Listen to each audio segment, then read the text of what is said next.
Hi, welcome back to my life with plants. If you don't know me, my name's Newman, and today I'm going to show you what's flowering with my cacti.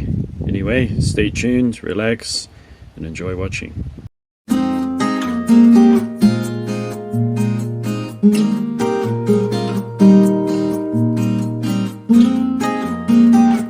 Before we start looking at what's flowering, I got this Coryantha elephantidens. It's growing really well there. And down here are all my Echinopsis seedlings. We'll have a quick look in here. You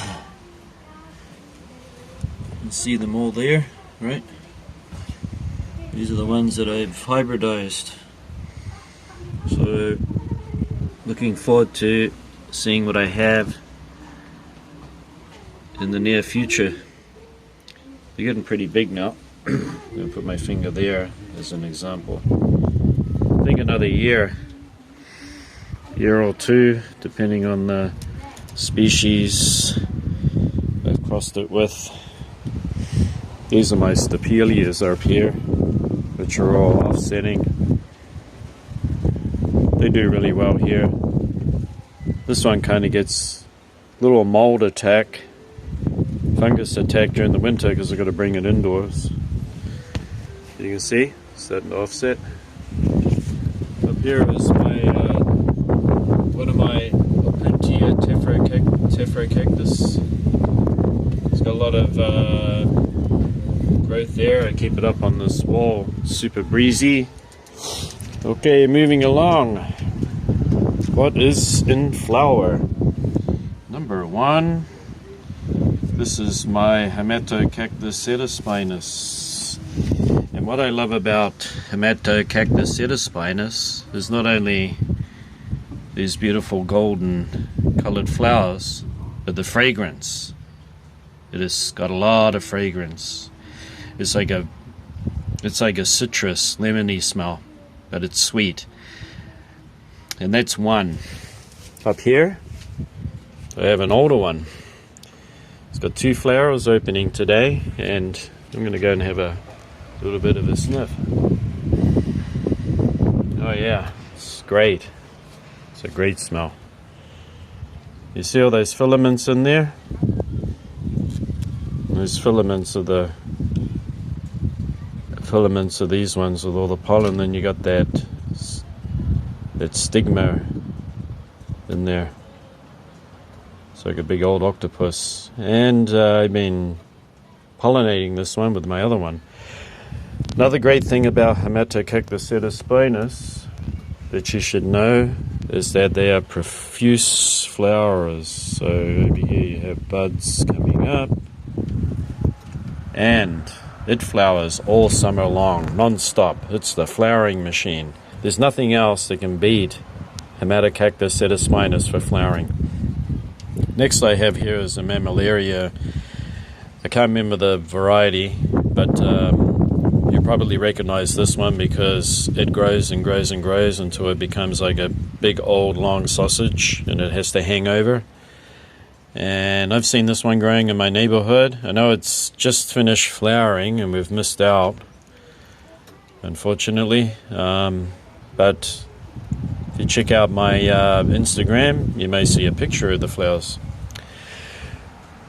Moving right along, Mammillaria comptotricha. And that is a reliable flowering cacti. Another great thing about it is if you touch it, you'll never get hurt, because it's just like a bird's nest. It's all wiry. I kind of like that about it. It's a great plant. I've actually had no problems with it. It's quite cold hardy, down to minus temperatures, as long as you have a vinyl cover put around to protect it from frost, and it's offsetting. It's just growing so well, and it's growing in it's growing in volcanic clay, which is called akadama, and that's it. That's all it's growing in. Up here we have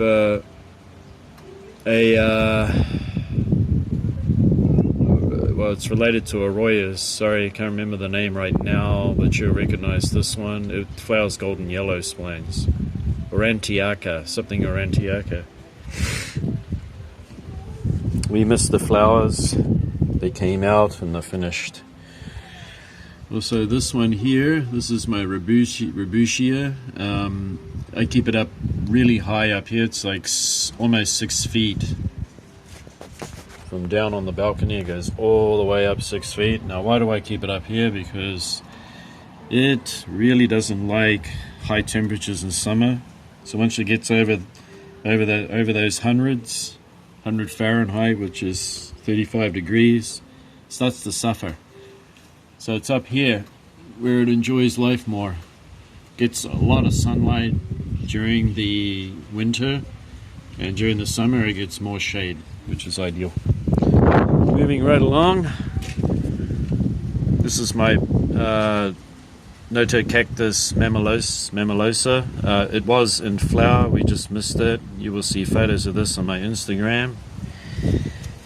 Down here, lucky days, because we get to see Notocactus scopa. The Notocactus scopa is a great flowering Notocactus. It doesn't mind high humidity during the summer, as long as it gets plenty of air circulation. Actually, it comes from an area that gets very humid, and it grows in mossy, rocky, high altitude areas of Bolivia. So it likes water during the summer, more of a dry winter rest. This one here is another one that was just flowering not long ago. It's a Notocactus. It also has a golden yellow flower too. I got two Notocactus scopas. And an interesting fact is I picked these up at the dollar shop nearly 2 years ago, and they've grown into these nice big cacti. It's great. Moving along, this has got buds again. It's my Trichocereus huasha. You can see photos of those blooming on my Instagram. Up here, this one's trying to peek through. It's got to get past all these spines here. This is one of my biggest Gymnocalycium saglionis. We got a bit worried about that down there. See this dark patch? I think that's more cosmetic than anything. You got to be careful when you get pots that are glazed or ceramic pots for cacti, because they hold water. You are better off with terracotta that's unglazed. It breathes more and it lets it dry out. So that's just a little hint there. It's got plenty of buds coming up. Look, one. That one's tried to flower. And then over here is another one. You can just have a little peek inside that flower there. This is my favorite Gymnocalycium, by the way, and because it's my favorite, I have three. I have one right here too. Interesting enough, this one went through the wars. You can see all that kind of scabby skin there. I think that was the result of high humidity last year during our monsoon season, and I didn't like it, but once again, recovery is happening, and you can see the green in between the ribs there and new spines growing. So it's just something that just couldn't be helped. And the flowers,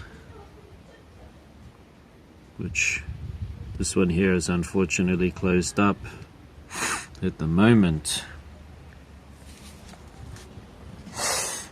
We just missed the boat here.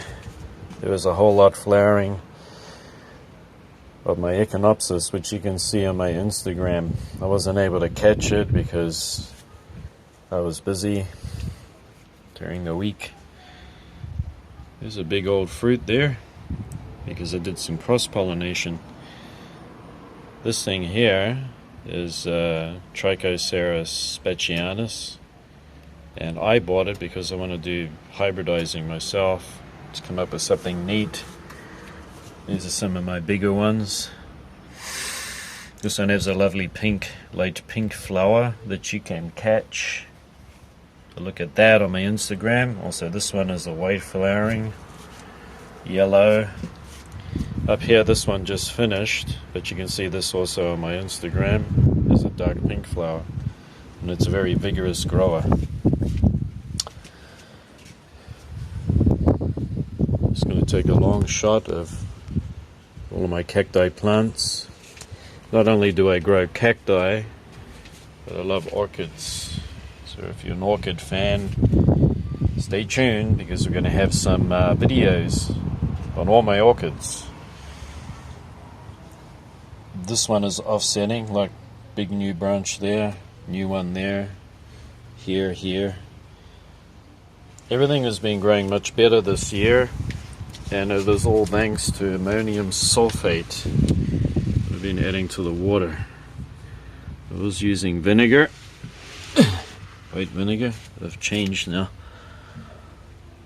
Gymnocalycium, Gymnocalycium. They need to be repotted next year. They've outgrown their pot there when they were babies and all pushing up against each other. They've had a massive spurt of growth. This one here is my Notocactus autonus. It's got 2 buds. They haven't opened yet. I don't know why.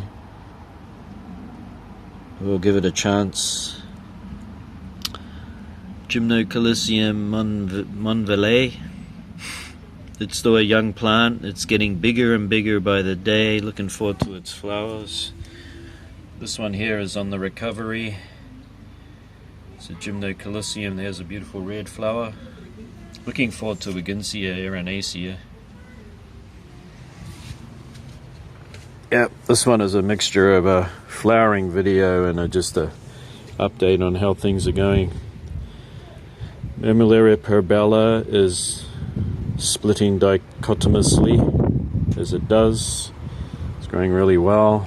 Also this Mammillaria mystax, which has given me a lot of, well, each fruit has only 10 seed in it, but down here I'll show you what I have, and that is these babies. Can you see them? Those are a couple of years old, and one of them has started to grow quite fast. And up at the back you see 3 mystax, which are 3 or 4 years old now. Once again, down here you will see my cacti seedlings. Up here, these are Labivia that I bought as seeds, and I started them off. Plus many hybridized Echinopsis. We'll have a pull back here so we can see more.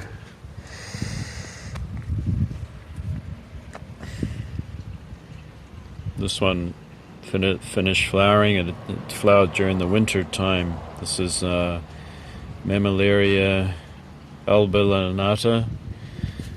I really love it, and I've got repotted in early spring this year, and because I love it, I have another one right there. This is my big old Notocactus Laninghalsii. To give you an idea, put my hand here. It's got a bud coming. That one likes to get, likes to get a good old heavy drink of water every couple of weeks. It's growing really well for me. Up here is another Trichocereus huasha that that I'm starting to get better growth from, and I'll tell you what, it is ammonium sulfate is doing it. I mean, this thing is stubborn to grow, these pieces here are showing signs of rapid growth. This is my big old Notocactus, or some people call it a ferrocactus. I have no idea what's gone white in there. Who knows? But the fresh new growth is green, so it's fine. Just had some shock. Notocactus horstii, Trichocereus, which has a offset down there. I've taken many offsets off it to grow on. It's an Eriosyce nervosa, I think. Clavata. I haven't got a label in there for some reason. It's been growing really well too. Has those lovely zygomorphic flowers. Mammillaria vetula subspecies gracilis has lovely purple flowers. Espostora lanata, growing really well for me. There's a Ferrocactus hemicanthus. This one is different from that. I've had this one for 8 or 9 years now. It got repotted. Looking forward to it giving me some more growth. It's a real fishhook barrel, that one. This thing is a monster. It's Notocactus magdalii, which bloomed for me in early spring. It's a massive thing. I mean, how's that for a specimen? Many others. More common Mammillaria prolifera, which flowered, light greenish yellow flowers. This one finished flowering for me in early spring. Mammillaria humboldtii, variety cespitosa. I picked up this one. This is a Ferrocactus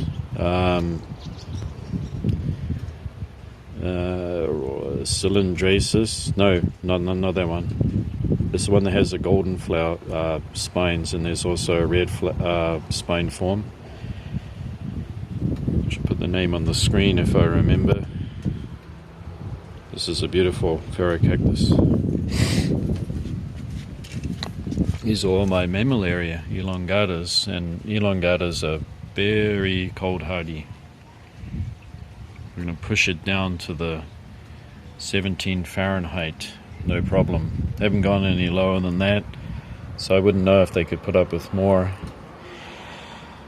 Also, you can see some smaller pieces that have been growing. These are offsets done years ago. Moving along, Scripsiana did flower a little bit. This is nervosa. That's your tropical Mammillaria from the eastern Bahamas. Yeah. A few other nice collector's items. Oroya peruvianus.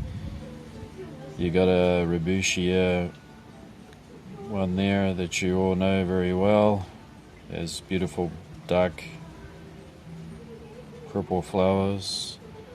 There is a Epithlantha micromeris, which is a non-stop flowerer. It's probably going to set some fruit and seed for me. This here is the Homalocephala texensis, doing really well. And down here, this course one has died. Well, it's dying slowly. It flowered, and you can see here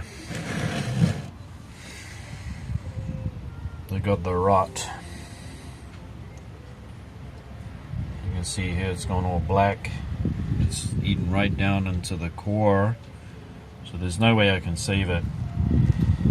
So what I figured is that during the winter because it has a dry winter rest, and it is dry over here during the winter, naturally. What I think happened is it wasn't the watering, because I haven't watered it a lot, not excessively, because I know that they suck up water quite freely. What happened here was this is a result of maybe the epidermis splitting slightly, just a little bit, because it got watered, and these are hard growing, by the way. So, and then the next thing that happened is that fungal spores got in,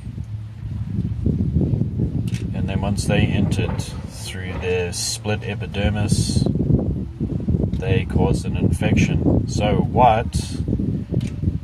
a precaution that you could take, that I've been doing now, and it's actually working really well, keeping the epidermis very clean, is before you do your first watering, your light watering after a long winter, you should spray with hydrogen peroxide. And you can, for every liter, you would put 2 or 3 tablespoons per liter, and then you spray it, and that will get rid of all the fungus. It'll kill it instantly. Also, it'll trickle down and, clean up some of the roots that might be starting to emerge, clean them too, and that would be a good precaution to take,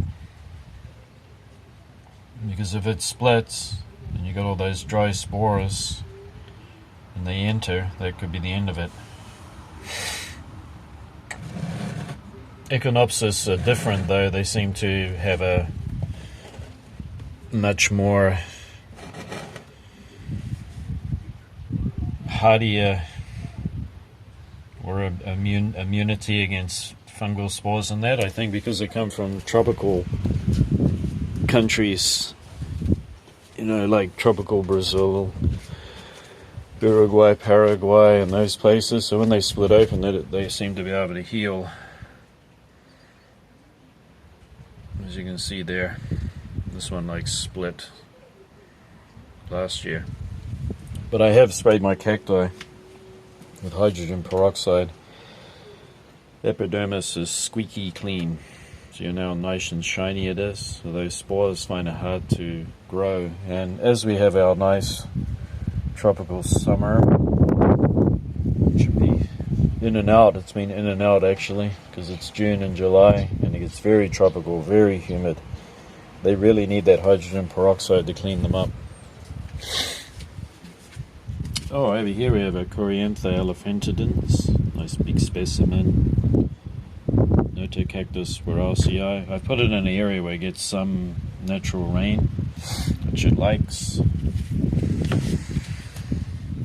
These are some ones that I've been growing from my mother plant, Trichocereus hawasha. Those will be giveaways. I grow them and I give them away. There's a much older plant that has a nice big seed pod there. Yes. This one's dividing in 3 different ways. It's a Mammillaria nasiapensis. This one finished flowering. Unfortunately, we didn't get to see it. It's a peanut cactus, your Libivia, hybridized ones with Libivia and Echinopsis. Had a beautiful dark purple flower. And this is the mother plant, which is growing like crazy. That thing has never grown so much. This thing is stubborn, and tell you what, that ammonium sulfate is the reason. There is no other reason why that stubborn thing should grow that well.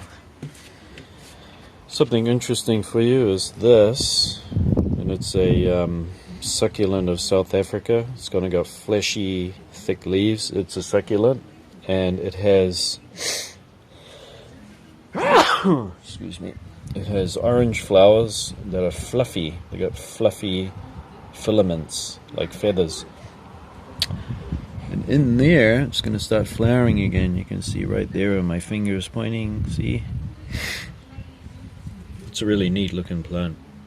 I'll put its name on the screen for you. This one finished flowering, a Notocacus spiniflorum variety Violacea. It had one. There it is. That flowered. These are stubborn to flower. It could be that it needs a little more sunlight than it's been getting because it's up here on the shelf, but I got to keep it out of the humidity or it'll get the rots because it's a high altitude growing plant. Copiapoa hypogaea, doing well. There's my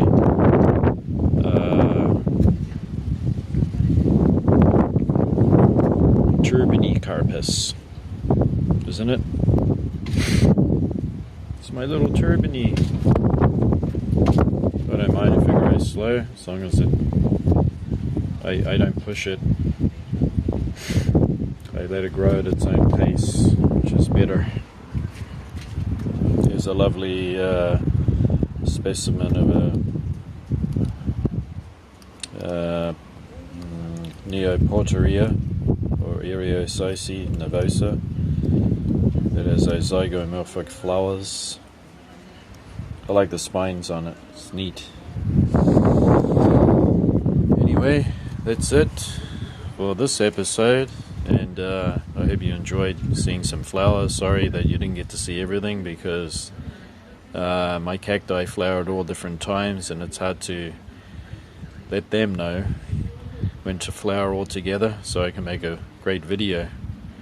But you know, we got to see something, and if you need to, well, if you're interested in seeing the flowers on the other cacti, it'll be on my Instagram.